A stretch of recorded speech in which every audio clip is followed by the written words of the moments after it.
Ladies and gentlemen, my name is Kevin Jackwitz. This is the Caged match, and this is a review for WWE SmackDown for February 7th, 2020. You start out right away with Miz TV, and John Morrison is with him, of course.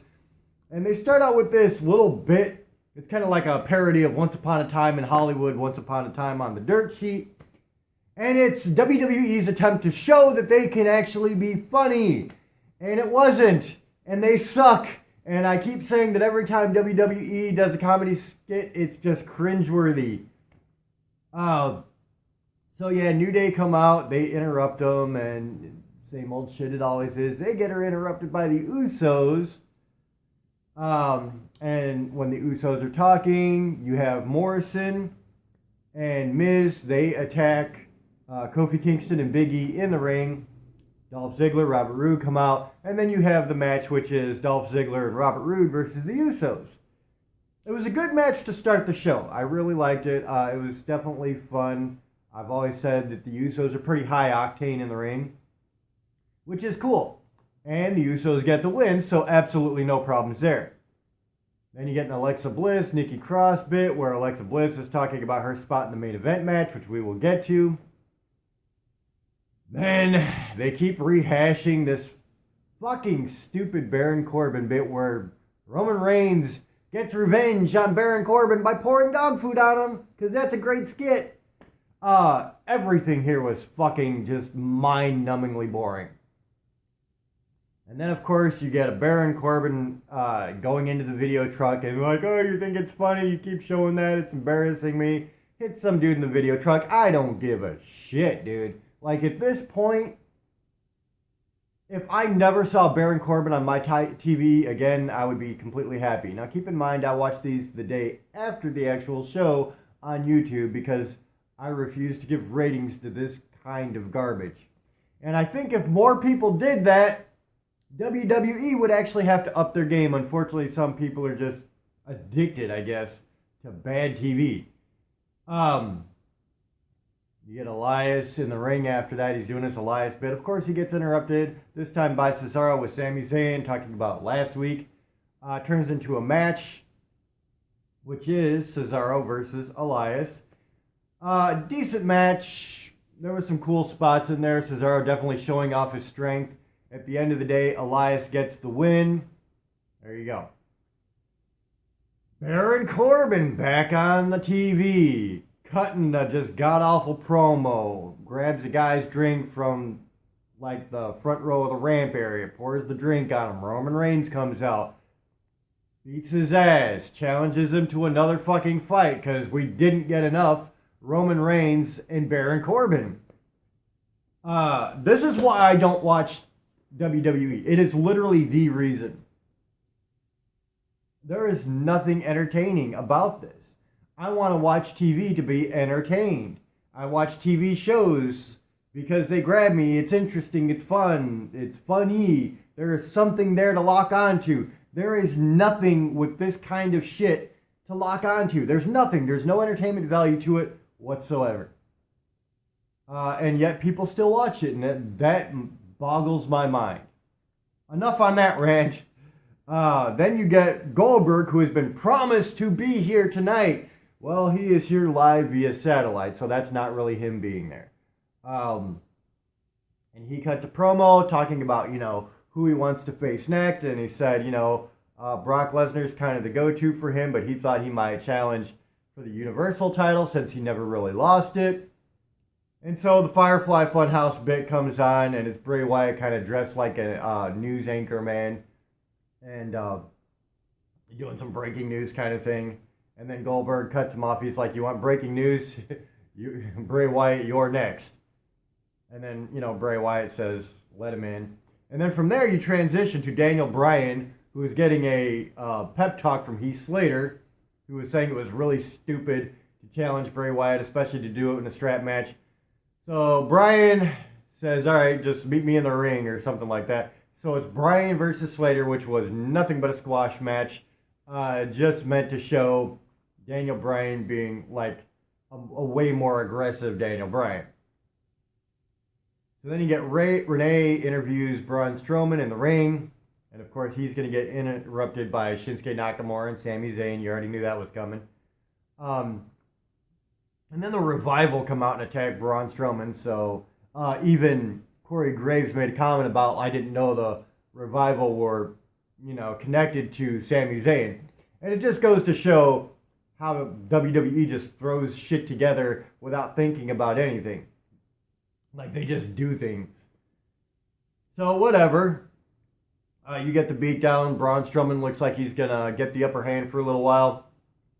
He's chasing Sami Zayn around the ring. Sami Zayn goes in the ring. Braun Strowman follows him and gets Kinshasa twice. And that was that bit. See Daniel Cormier in the audience. I thought that was kind of cool. Then you get a really stupid Otis Tucker bit where Otis is training for his date next week with Mandy Rose. And it was just dumb. That's all you can say about it. Then you get Sheamus versus Apollo Crews. Apollo Crews didn't even get his entrance music. It was a complete squash match. Sheamus takes the win. Chad Gable comes out. Looks like he's going to get the ankle lock on Sheamus after a brogue kick attempt. Sheamus turns it around anyway. Still gets the upper hand, making Sheamus look tough. But this is what I think they should do. Keep it short, make him look strong. Then you get Alexa Bliss versus Carmella versus Dana Brooke versus Naomi. Bayley's on commentary. This is a no disqualification four-way for the number one contendership for Bayley's title. Bayley gets involved a couple of times. Clearly, she doesn't want Naomi facing her. And so, this match was basically the Naomi show. It was her showing off far superior skills than anybody else in the ring. Like, this is Naomi showcasing that these girls can't hold a candle to her, and that's not really a disrespect to the other girls. Naomi is an incredible talent. She's highly athletic. But even Alexa Bliss, who I absolutely love, when you get somebody down, she'll throw a few kicks or throw an overhand, hammer fist to the back. Naomi's always coming up with these really crazy moves. And it just kind of goes to the ring acumen that she has. And so at the end of the day, Naomi hits Alexa Bliss with rear view. Carmella super kicks Naomi, gets the win. Carmella pins Naomi, which is laughable because as much as she has progressed, she is still the worst of the talent in that ring. And then Bayley comes from behind and slams her face into the mat, and that was the end of the show. That was where they ended it. So it looks like they're kind of doing something with Naomi and Bayley. Carmella's obviously the next one up for the belt, but probably Naomi at WrestleMania, I would imagine. The opening was cringeworthy. The opening match, I liked. So, 50-50 there. Baron Corbin all over the TV just sucked. Cesaro Elias was okay. Bryan over Slater was a squash match, so that doesn't do much for me. The Braun Strowman Shinsuke Revival thing, it's alright. It doesn't really grab me, but it's not terrible either. Sheamus over Apollo Crews, that was pretty much a squash match.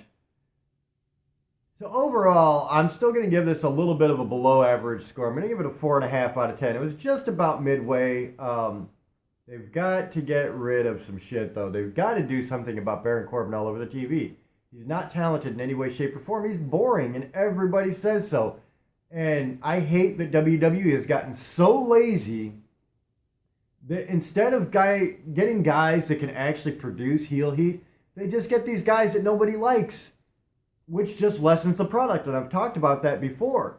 You can get heels that get heel heat by being good heels, instead of getting guys that nobody fucking likes and is just boring and makes your product that much worse every time he's on TV. And so I really hate that they do that. And I'm really tempted to just drop the score because of that alone. Because it's laziness. It's just fucking, it's untalented, A, from the performer, but also B, from the staff. from the guys producing the show. It's just a lack of talent all around. As a matter of fact, I think I am dropping this down to a 3 out of 10. Because the more I talk about it, the more that pisses me off. Like, it's an easy way to get booze, except it makes your product suck. And that, to me, is garbage. It just is. So, yeah, I'm going to stick with that 3 out of 10. Just because I hate the fact that they do it that much. And they do it all the time. It's not just Baron Corbin they do it with.